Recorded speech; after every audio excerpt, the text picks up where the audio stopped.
right. Welcome, everyone. My name is Haley Troy, and I'm a research coordinator here at the Center for mHealth and Social Media. I am honored today to introduce Dr. Caitlin Elsaesser. Dr. Caitlin Elsaesser is an associate professor at the University of Connecticut School of Social Work. She is a licensed clinical social worker and completed her MSW and PhD at the University of Chicago School of Social Service Administration. Dr. Elsaesser's work involves partnering with youth and communities to create health promotion efforts that are empowering and accessible. With an understanding that those with lived experience hold key expertise in health, her work draws on community-based participatory methodology. Working in partnership with Hartford violence prevention agencies, as well as youth co-researchers, Dr. Elsaesser is involved in designing the core components of health supports for youth to navigate social media conflict implicated in offline violence. Today, Dr. Elsaesser will share lessons she has learned in collaboration with youth co-researchers to create an intervention model that addresses social media stress through the collection of culturally informed place-based data. Thank you for joining us today. I will now turn things over to Dr. Elsaesser.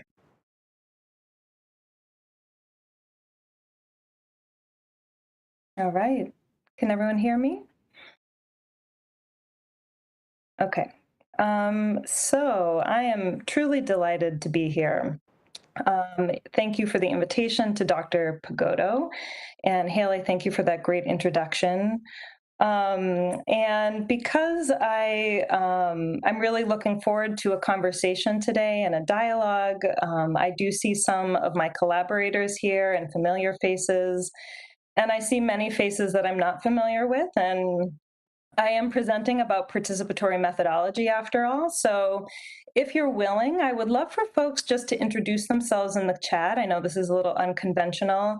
And if you wouldn't mind just putting your name and what your affiliation is, and just a couple words about what you're hoping to get from today or what drew you here today. It doesn't don't overthink it. It could be just a word or a phrase, but I'd really appreciate that.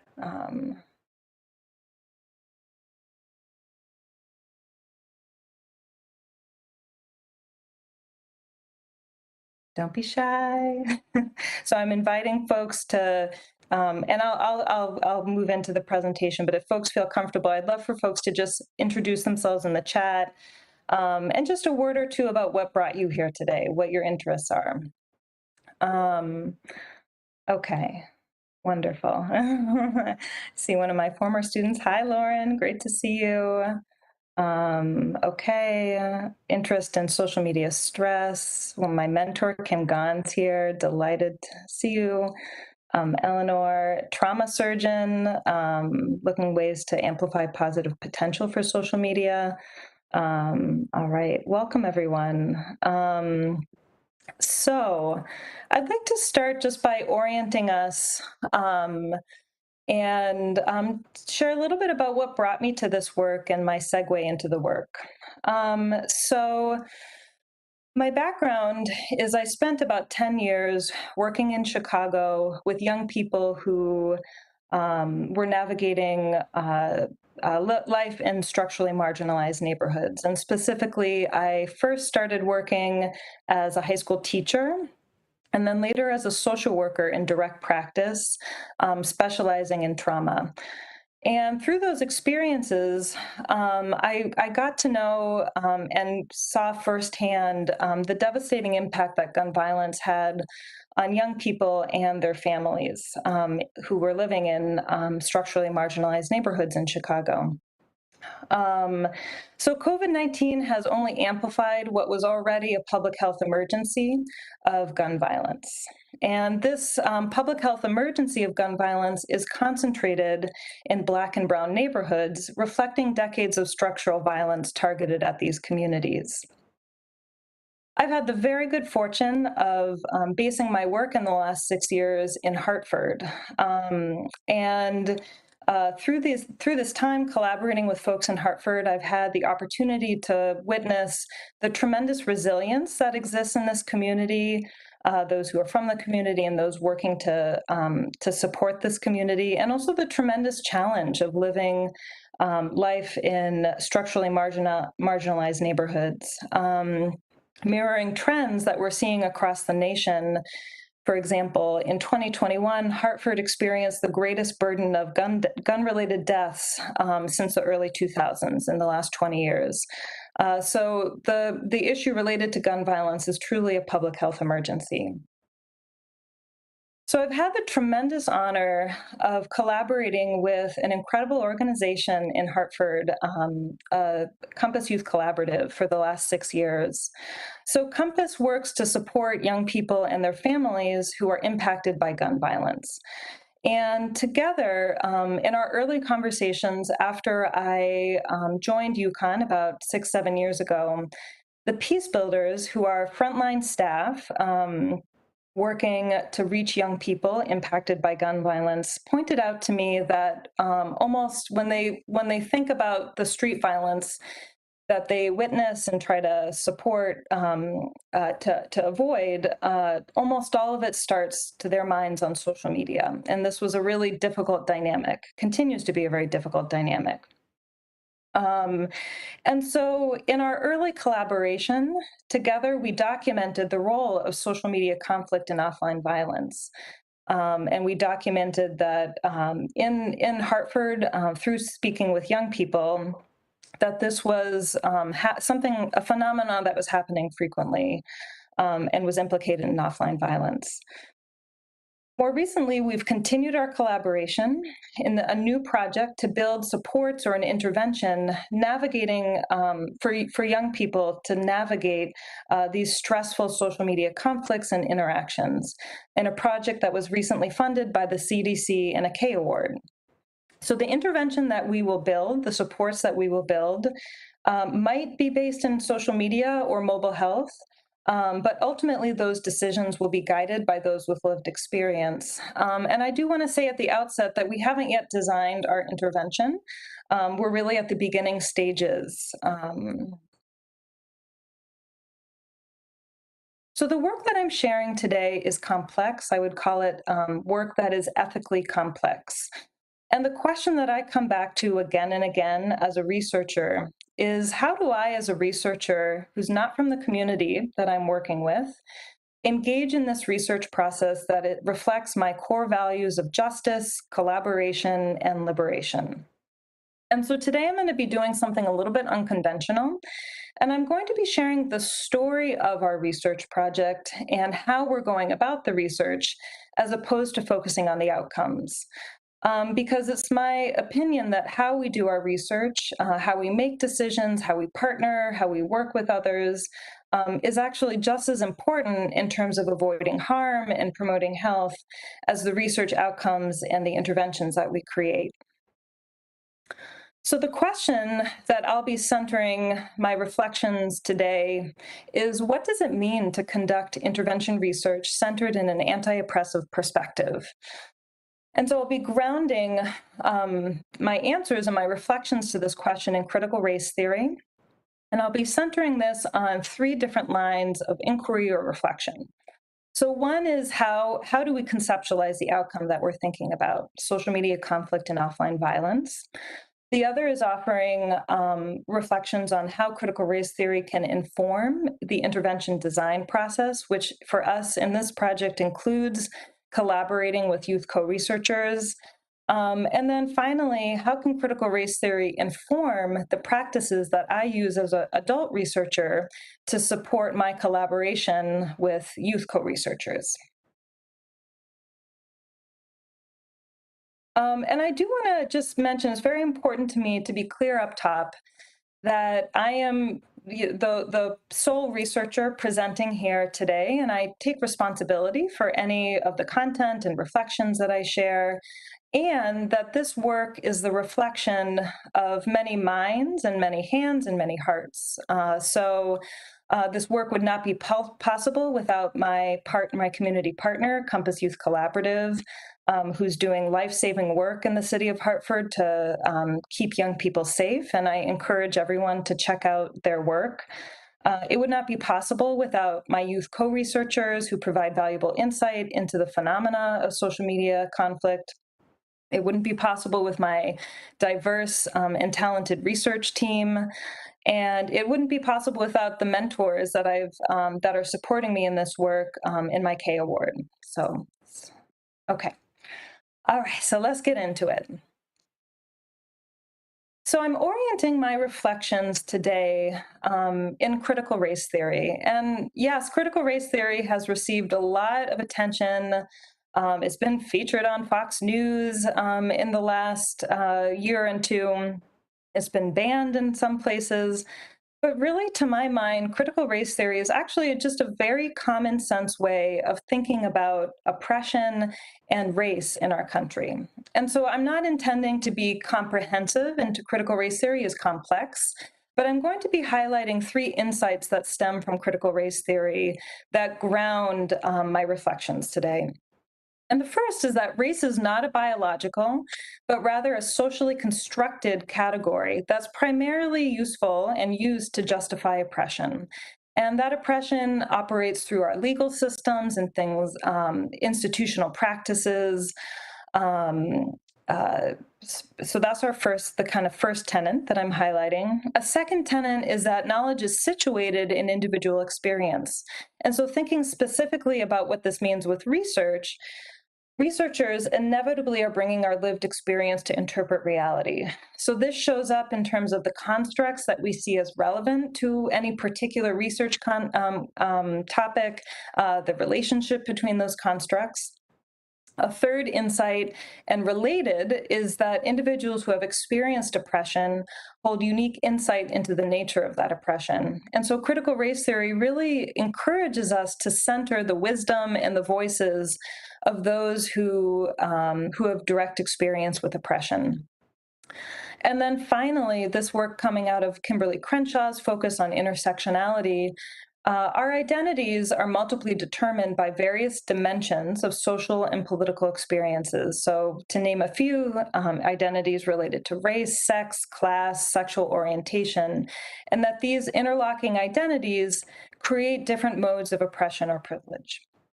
And so I'll be returning to these insights throughout today's talk to ground the reflections I'm sharing about the research process. So to return to this question, what does it mean to conduct intervention research from an anti-oppressive perspective? And the first, I'd like to share some reflections on conceptualizing this outcome that I've been spending much of my work focused on, which is the role of social media conflict in offline violence. And a different way to ask this question is, how can critical race theory inform how we think about social media conflict and offline violence? All right, so in my early work with Compass Youth Collaborative, we spent time documenting what the experience of social media conflict looks like for young people navigating marginalized neighborhoods with high rates of gun violence, and how, if it did, and how, if it did indeed, lead to offline violence. And this is really, again, as I mentioned, something that was brought to my attention through the Peace Builders, who are frontline staff working to reach young people impacted by gun violence, and their insight that nearly all street art altercations started online. And what we found is that social media, in our conversations with young people living in Hartford, we found that this is a phenomena that matters very much to young people in Hartford. The youth we spoke to described many situations where even sometimes a very small online conflict would begin on social media, be witnessed and kind of heated up by an engaged audience, and then somehow lead to an offline altercation, whether that be something that happened immediately or sometimes even months later. And the young people we spoke with were very aware of how the social media environment specifically tended to heat up the intensity of those conflicts, and particularly with the presence of an audience, made it very difficult to back out because of the importance of reputation for these teenagers. Now, concurrently, I want to be very clear, and I think this is something we all know. all young people get into conflict on social media. So social media is nearly universally used by adolescents in the United States, and it's used very intensively. It's really become part and parcel of the adolescent experience in the US. The vast majority of research focused on social media conflict has focused on cyberbullying. And studies that examine the experience of cyberbullying, the vast majority of this work has focused on the experiences of white and mostly white and sometimes including Asian young people navigating the experiences of this kind of conflict online. And what we found in our work and our qualitative work, documenting the experiences of young people in Hartford, is that context matters. Of course, this is commonsensical, right? So our experiences in our families, our experiences in school, are influenced by our identities and the context that we navigate. And so specific to the environment of social media, for young people that are living in structurally marginalized neighborhoods where there's high rates of gun violence and easy access to gun, the meaning and experience of social media conflict is different. And what specifically what this means is that sometimes when conflict heats up, it can lead to offline violence, including gun-related violence, and in some cases, lethal incidents of violence. So this is an important phenomenon. Concurrently, it's very important to me and my team that we are clear about our assumptions about the role of social media conflict in violence. And specifically, we want to be very clear that social media conflict is not a root cause of violence. So critical race theory pulls our attention again and again to the racialized structures that shape our experiences. And so in this case, for young people living in neighborhoods with high rates of violence, the presence of violence reflects decades of structural violence targeted at these communities.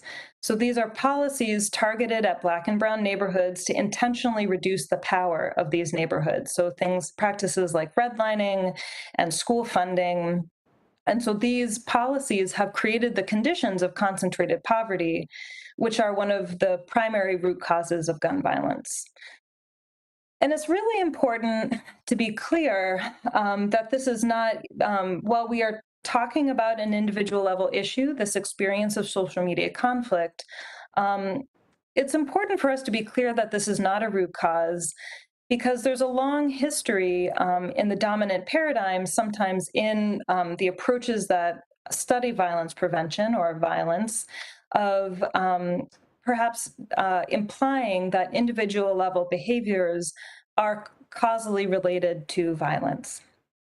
Some things like self-regulation, self-efficacy, and perhaps an unintended implication of this approach is that somehow involvement in violence are these young people's fault. And so it's then the onus on them to fix it, when really it is these structural conditions that create the conditions for violence.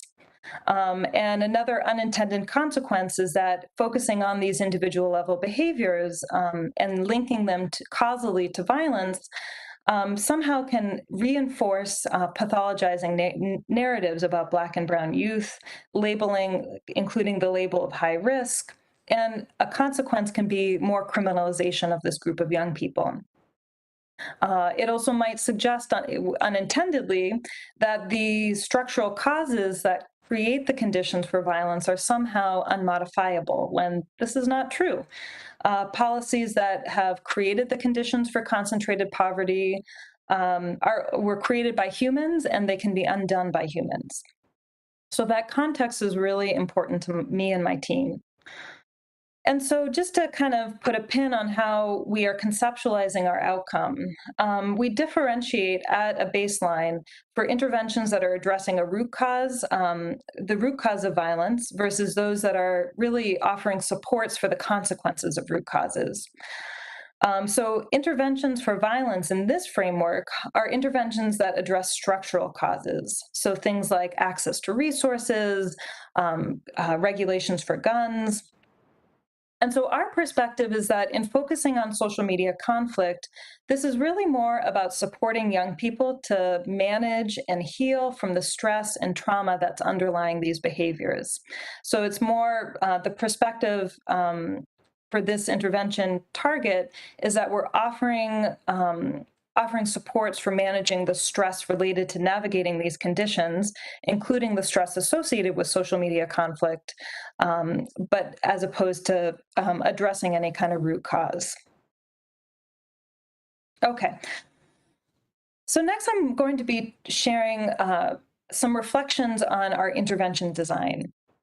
And so again, kind of coming back to the question that I'm playing with in this presentation, what does it mean to conduct intervention research from an anti-oppressive perspective? I would like to share some reflections on the intervention design process grounded in critical race theory. And so much of this comes down to really thinking carefully about participatory intervention design. And so there's a couple different considerations that I'll be highlighting here. So in the process of designing the intervention for this research project, we are drawing on the wisdom and the systematic approach of intervention science, which is a highly thoughtful and detailed process of thinking carefully about what are the targets that matter, what are the needs, and drawing systematically in community participation. At the same time, in this project, we are rooted in critical race theory. And so there's a few important insights from critical race theory that inform the development of this intervention.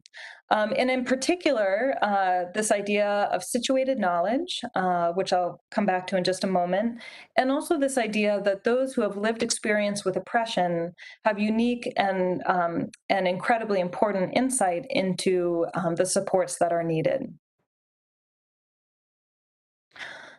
And so I'll just spend a few moments talking a little bit about positionality and intervention development, because thinking about situated knowledge is very much related to positionality. So first, I just want to kind of name and put out there that in the dominant paradigm of much of the social sciences and the health sciences is this idea of positivism. And so in positivism, the researcher's identity is really not considered relevant to the research. And in fact, it would probably be inappropriate to talk about a researcher's identity. So a researcher is considered a neutral agent who is simply observing objective facts and documenting these objective facts. In contrast, critical feminist and critical race theories, among other critical theories, really underscore that how any individual, researchers included, experiences the world determines how the phenomena will be studied. So inevitably, from these critical perspectives, is the idea that our experiences in childhood, our experiences based on the color of our skin and our gender and our sexuality and ability status, among other things, all of these experiences shape our ideas about what matters, what are the relevant constructs, and even interpreting the data, for example. And relatedly, those with lived experience in this perspective already have the knowledge, the practices, and the insight about what is needed to address any particular social phenomena by nature of having that direct experience with the conditions related to oppression. And so from this perspective, the intervention that we're developing is not coming from the outside. It's not coming from any researcher, but it's really capturing the existing wisdom and existing practices that are already in use by the community, and then using the resources and tools that we have through research to capture those ideas, maybe to systematically package those ideas and offer them for a wider audience. And so, and I'd like to share just a few more personal reflections on how I've related to my own positionality in the process of developing this intervention. And I'll share that it's actually been very freeing to acknowledge that I have limitations, there's a clear acknowledgement of where my expertise lies and where it doesn't. So I feel confident in my expertise as a practicing social worker, as someone who has knowledge of research methodology, of intervention development, of trauma and adolescent development. What I don't have expertise in is what it's like to live in the city of Hartford or other marginalized communities, what it's like to experience oppression based on the color of my skin. And so this is where it's very freeing to say, this is my role, and this is where I don't have expertise and where it's vital to have close partnerships. And so in this intervention that we're ultimately developing, we are co-developing it with lived experience. And so that's a little bit of a different approach than capturing the ideas of others and then taking that and developing it myself as a researcher or with other researchers. We're actually working in partnership to develop the actual tools. And then I'd also say, just like this little garden gnome who is clearly engaging in some kind of critical reflection right now, I too am engaged in critical reflection throughout the research process and dialogue. And so, as I've been engaging in this research process, taking memos, having conversations with my fellow researchers and my community partners about my relationship to this work, and really being transparent about the role of identities in the production of knowledge, in the production of any kind of intervention, has been really important because while I might be aware of where my strengths lie and where my limitations or blind spots lie, it's really important to be in dialogue because there's always going to be blind spots. And that's not a problem. All right, so now I'm going to talk a little bit more specifically about the intervention design in this study. And so just to kind of orient us, our end goal is to come up with the core ideas of an intervention or supports to offer support for social media conflict and stress related to social media conflict, but then also acknowledging that that stress is more broad for young people. So it's really our target is offering support for stress and the stress that young people manage that is linked up to social media conflict. We're drawing on the wisdom from intervention mapping, which is a highly systematic approach to developing intervention that starts with a needs assessment and maps out specific intervention targets and approaches, and does have a lot of participation built into the process. But then grounded in critical race theory, we are co-designing this intervention with those who have expertise. And so here I have a very involved slide that's mapping out our intervention design process. And I'll walk us through this kind of step by step. So, okay. So the process that we're using to develop this intervention is we're first asking we're collecting exploratory data on what are the major sources of stress for young people, including stress related to social media conflict and gun violence. How are young people already managing stress? What are the tools and the coping strategies that are already in use in the community? And then we're also asking about perceptions of mindfulness. My team is interested in exploring mindfulness as an approach to managing stress. This comes out of an interest that I have in mindfulness and also an express interest in mindfulness as a tool from leadership at Compass, our community partner. And so we're collecting mixed methods data to answer these questions. So we're collecting focus groups with young people from the community and also peace builders. And again, those peace builders are the frontline staff that are working to support young people working with gun violence. Then we'll follow up our focus groups with surveys, and then that will kind of follow up on the themes that we see from the focus groups. And then taking that mixed methods data together, we will co-develop the intervention in partnership with staff from Compass. And I just want to note here that what's really exciting, and I really have a lot of gratitude to my primary mentor on the K Award, Kim Gans, Dr. Kim Gans. We were able to keep this intervention, it's very open. We don't know what it's going to look like yet because we wanted it to be based on what we heard from the community. And so we have the privilege of really having kind of a fairly open mind about what tools we're going to develop for this intervention. So then we'll develop the core ideas of our intervention, and then finally we'll get feedback on those ideas in focus groups with youth and peace builders. And I just want to acknowledge we're kind of at the beginning of this process. So we have finished our focus groups. We're preparing to launch the survey, but we haven't yet developed our intervention.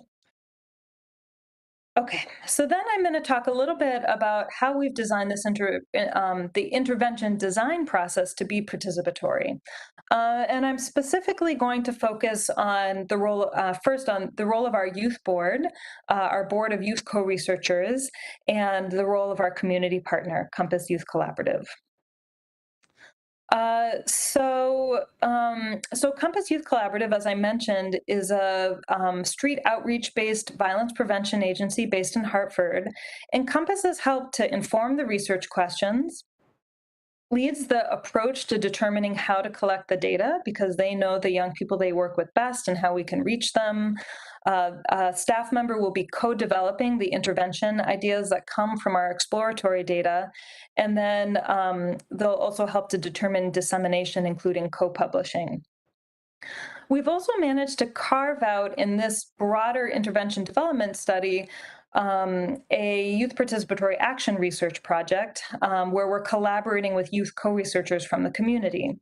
And so our youth co-researchers are collaborating with us on the qualitative exploratory data. And so our youth co-researchers' role is co-determining the focus group questions, co-conducting our focus groups, co-analyzing our data from the focus groups. And then our youth are determining an action based on the data that we've collected and the insights that they drew from our data. And then I do also consider part of the participatory design of this research project to be part of my, is through dialogue with my amazing research team. So I have the great privilege of working in a research team that includes a diverse coalition of researchers. And by diverse, I mean we represent a wide range of ages, positions in the academy, race, and gender, among other things. And so really the way that we are using the research team space and our research team labs is to continuously engage in an open dialogue about the research methods that we're using, our data analysis, how we're going about developing our intervention, including the role of identity. And so just to kind of wrap all of this up together, our end goal is that we're developing an intervention that helps young people manage social media conflict and other sources of stress. And the mechanism that we're targeting is stress, the stress that underlies this social media conflict. Whatever we develop will reflect practices that are already being used by the peace builders, that's the frontline staff, and youth. So we're really capturing the wisdom that's existing in the community already. And we will be actually interpreting and then co-developing the intervention with staff at Compass, the peace builders, so that our tools truly reflect what is needed in this particular program context. And we have a mindfulness focus that in part comes from my interest and also comes from interest from Compass leadership. Okay, so then in the last part of this presentation, I'd like to focus a little bit on practices that I have found as an adult facilitator of a youth participatory action research project, practices that support youth-adult collaborations. All right, so I've had the great privilege of collaborating with a board of youth co-researchers on this project. And what we carved out in this project is for our youth co-researchers to partner with us on the exploratory focus group data portion of the project. And as I mentioned, the youth are co-conducting our focus groups, co-analyzing the data, so contributing to their knowledge and interpreting the data. And then based on what they interpret as important from the data, determining some kind of action or recommendation. And that's actually the phase that we're in right now. Next week, our youth will be leading their action. And then after that, we'll be wrapping up. So this is happening now. We recruited our group of youth through our community partners. So this really would not have been possible without our partnership with Compass. And we asked Compass to recommend to us young people that they saw as leaders. And in our conversations with Compass, it was clear that it was important not just to consider conventional or traditional leaders, but also considering really any young person that held a position of power in their community, someone that other young people listened to, young people who had direct experience with the social issues that we are engaged in and co-documenting. And so we had the great fortune of identifying 5 young people, 5 young youth co-researchers. And by design, these youth co-researchers share experiences of those that are affected and impacted by social media threats. And this was, again, by design. It was very important to us to have a group of young people that were as close as possible to the experience of what the study is about. I have a marvelous co-facilitator in Dominique Courts, who is a doctoral student at the School of Social Work. And we are now just finishing an 8-month process. As I mentioned, we have our action plan for next week. So we're just wrapping up this process now. And so I want to just share, so youth participatory action research, for those that may be unfamiliar, is there's a few things that many definitions, but we can think of it as being inquiry-based, so related to some kind of research question. The intention is for it to be participatory, so this is not adult-led, but really there's fulsome participation by young people, and that is transformative. So there's some kind of transformative process for both the youth and the adults. And core to youth participatory action research is this intention to share power, and specifically sharing power between adults and youth. So part of youth participatory action research is an intention to be anti-adultist. And adultism is this ideology that adults are above or more important than youth. That adults should be leading process, setting the agenda, have better ideas. And so youth participatory action research really intends to turn this on its head and see the youth, young people, as important sources of wisdom and knowledge, and also sources of action. And I'll just, kind of underscore that many of the most important social movements in the last 50 years have been led by young people. And so this is really kind of out of that tradition. And so when I'm, thinking about practices that adult facilitators of youth participatory action research can use to share power, a lot of this comes down to this idea of anti-oppressive practice. So one way of thinking about anti-oppressive practice is there's an ethical commitment to power sharing in social relationships. And so here, specifically, there's a commitment to sharing power between adults and young people. Anti-oppressive practice, one is mindful of our socially ascribed status, including how our identities might influence interactions with others. And then there's an intention to challenge dominant social relations. And so again, particularly in YPAR, Youth Participatory Action Research, there's an intention to kind of overturn or challenge this idea that adults are in charge and adults lead the process. And so I'll just share, there's a lot I could say about this incredibly fruitful process of collaborating with youth co-researchers, but I'm going to center my reflections around two themes. And the first is related to trust and timelines. And many of you have probably heard heard this phrase that that we can move at the speed of trust or move at the speed of relationships, and so I think that's really core to the YPAR process. Um, so, in this intention to share power, it is often in direct tension in the YPAR process with external pressures that we face. In the academy and in the enterprise of research, there is a lot of urgency. There's urgency to extract our data, to have products in the form of presentations or papers. And to provide one anecdote, when I started this process with my co-facilitator, we launched our youth board in early September, and we were having our intention was over the next 6 weeks to build a relationship with our youth, prepare for focus groups, and conduct our focus groups in time for a site visit from the CDC. And during that site visit, it was clear I was supposed to share preliminary findings. Um, well, things did not go as we planned, and it was clear after maybe 2 or 3 weeks that we were not, as a group, going to be ready to meet those deadlines.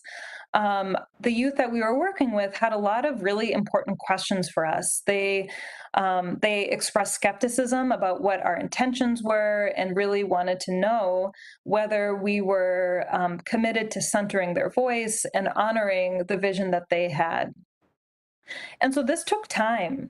And as I was going through this process, it was interesting to watch myself as a researcher and see kind of the mounting anxiety that I had that I wouldn't be ready for this presentation.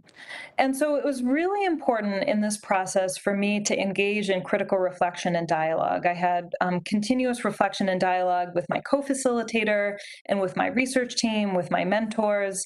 And what we ultimately decided was that the relationships with our youth were the most important part of the process. And that if we sped up the timeline, it would harm our relationships with our youth co-researchers and really damage the research process. And so this really required some intentional letting go of control. I ended up deciding to focus the CDC presentation. Much of it was focused on the process of building relationships and what it means to collaborate with youth co-researchers. And one thing that we said again and again is this is the work. This is not a kind of distraction from the research, but this is the research, the process of building authentic and trusting relationships. So another piece that I'd like to highlight in the process of working with youth co-researchers is bringing in a sensitivity to trauma. So we know that the presence of trauma is often related to identities that are tied to structural violence. And sorry, one second.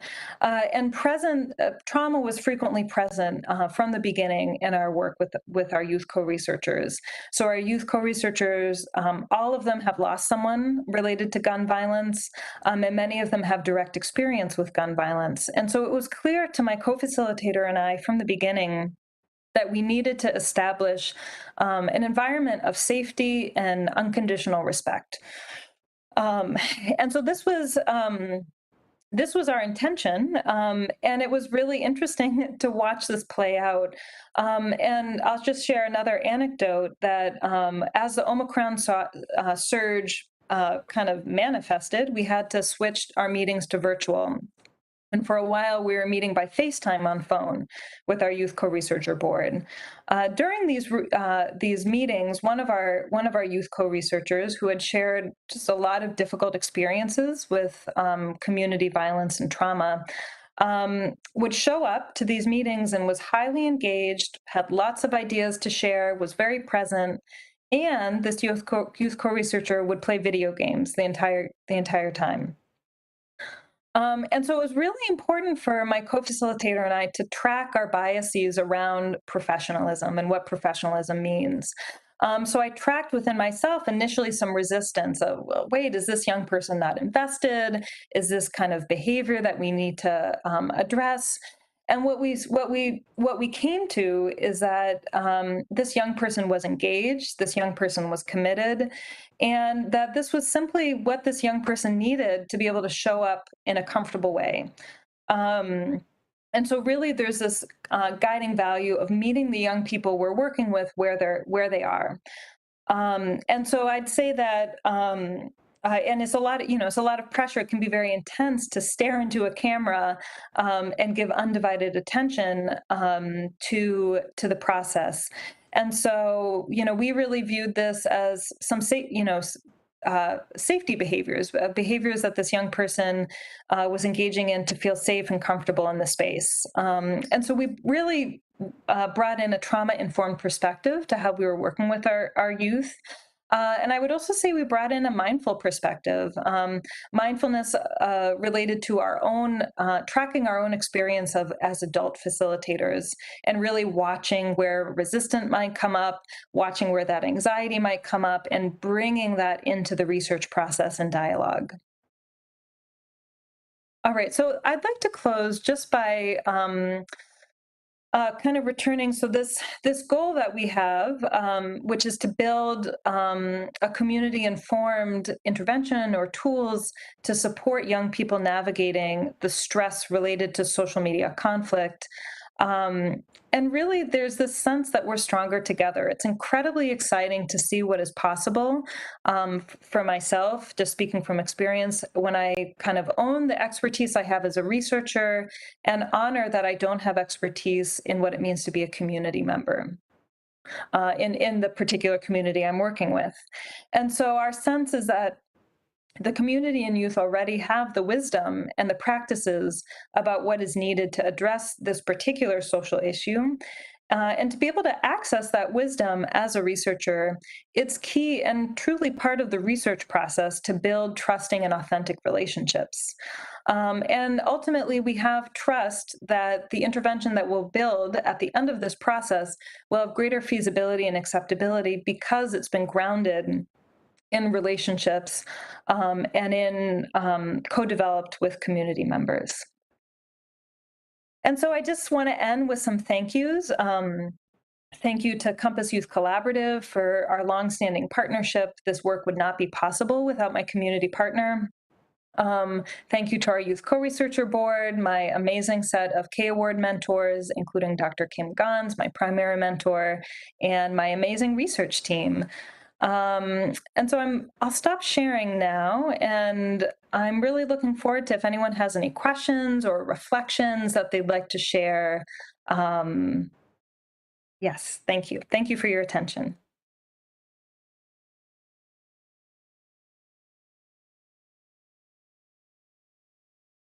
Thank you so much for that wonderful presentation on the research design methodology and rooting it in cultural humility and relationships. It's really powerful, and I enjoyed it.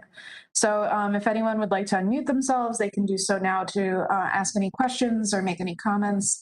You can also place them in the chat if that is preferred.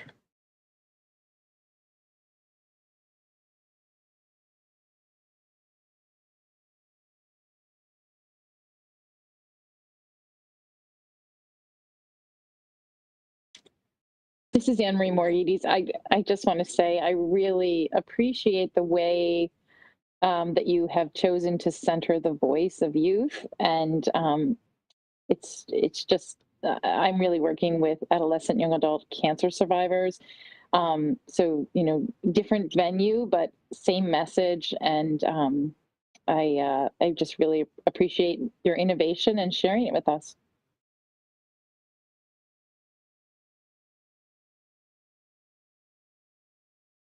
Thank you, Anne Marie.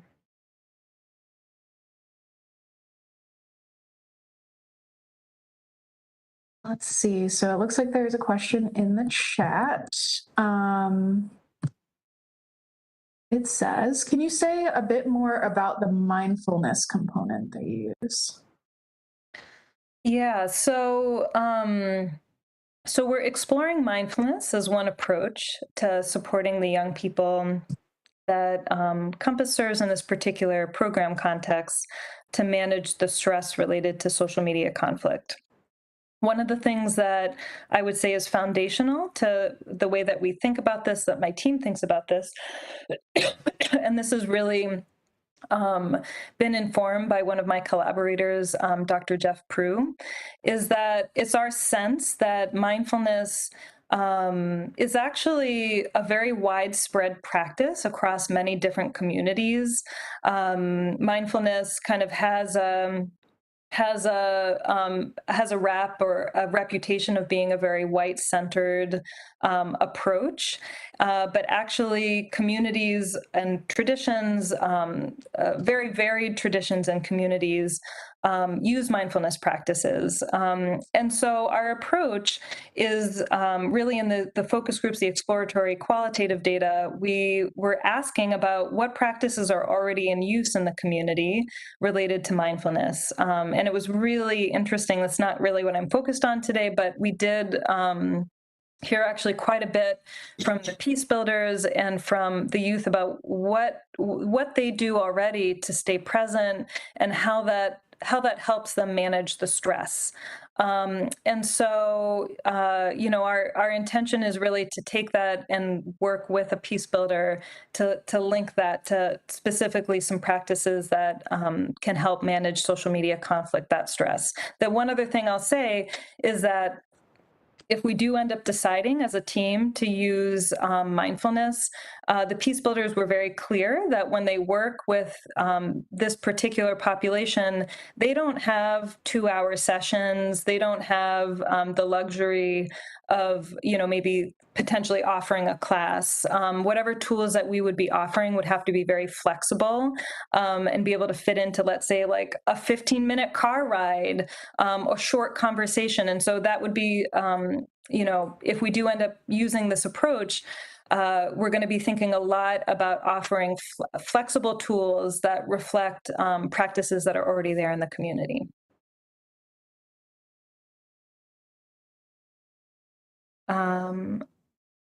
We have a couple more questions in the chat. Thank you for an amazing presentation. I'm curious what CDC had to say with your setback in timeline. Hi, Allison. It's so nice to see you. Oh man, I was so nervous about that. And it was interesting just to watch that anxiety. It almost hijacked the process. And it was, again, just going back to the importance of dialogue. And I would say that I was very much supported by my research team and Dr. Kim Gans, who just have a lot of experience working with federal grants, to be confident that this was going to be okay. And so I guess my approach was I was very clear that we are committed and that we are doing the work, but that if we sidestepped the relationship process and the relationship building, that it would damage our findings. It would damage the quality of our data. It would damage our relationship with our partners. And so, just made that case. And actually, it was received very well. I think there's really important conversations. I'm absolutely, I'm following the lead of other researchers that have been doing this kind of work for a long time. And I think there's wonderful conversations happening right now. There's an awareness that participatory work is important and in a valid way to approach data. And so certainly I was not the first person to share this. And so I actually think it was very well received. But it took me a while, in all honesty, it took quite a process for me to be ready to share in that way. Great. There's another question as well in the chat. How long did it take your youth board from beginning to end in the development of surveys to actual interviewing? So our youth board was actually involved in our focus groups, and so not in the surveys. And I would say it took longer than we thought it would take. I was hoping for 6 weeks. We started working with our youth in early September, and I would say that I think we conducted one focus group in late November, and then the rest in December. And really, I would say we weren't really ready until December. So it took, building relationships takes time, and especially across social identities. And so I would say there was like a 2-month period where really we were in it. If to kind of like just work out like the storming phase of group processes, as some social workers might say. And I do see Kim, Dr. Gons. I want to make sure we just have a couple minutes left. If someone wanted to start their own youth advisory group, what would you recommend for them to get started? Okay, thank you, Kim. You know, I think that the most important piece is that these are coming out of relationships. So, you know, my hope in this project was that we were working with young people who were already leaders in their community or respected by others in their community. And there's just no way that I would be able to identify that group of young people without a connection and a relationship with a community partner that knows youth. And so I would say that taking the time to build those connections, thinking about the population, the outcome of interest and the topic of interest, and then finding organizations that are already doing that work in the community, and just taking time to build relationships. It does take time. That's one thing I've learned, and that's okay, but it's taken much more time. The timelines, it seems like one advice I've gotten is like, take your timeline and then double it.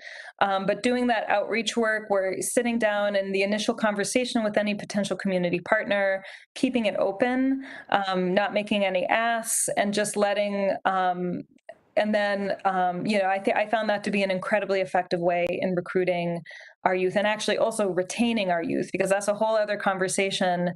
We are intimately involved in coordinating rides, in figuring out what kind of food the youth want, sending reminders, and our partner. This again would not be possible without our partner.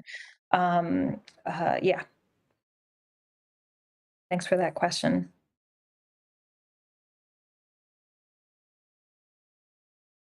Great. We might have time for one more question if anyone wants to hop in the chat or unmute themselves.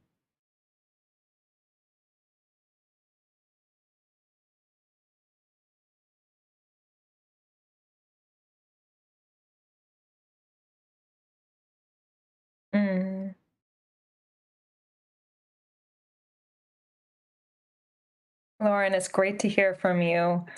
Lauren is someone who's been involved in this project from the very beginning. Thank you, Lauren.